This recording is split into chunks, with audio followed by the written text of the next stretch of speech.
عليكم السلام. أهلين الأخت شهد. اي نعم، مين معي؟ كيف حالك؟ معاكي مندوب التوصيل. أنت شريتي من عندنا 4 فساتين، طلبتيهم من عندنا من المتجر، صحيح؟ اي نعم. اي، على اساس انها توصلك قبل العيد، صحيح؟ ايوه. اي، انحرقت الشحنة. كيف؟ انحرقت الشحنة. كيف انحرقت؟ والله للأسف في طلبات كثيرة جت.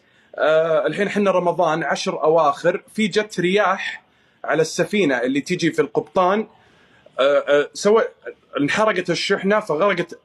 فللأسف ما راح نقدر انه لما كيف يعني؟ كيف انحرقت؟ كيف؟ انحرقت الشحنة يا أختي. بس لا تخافي، أنت تبغين الفساتين هذه للعيد، صحيح؟ ايوه نعم. ايوه نعم. ايش ايوه نعم؟ ده مقدم على الرخصة؟ ايش ايوه نعم؟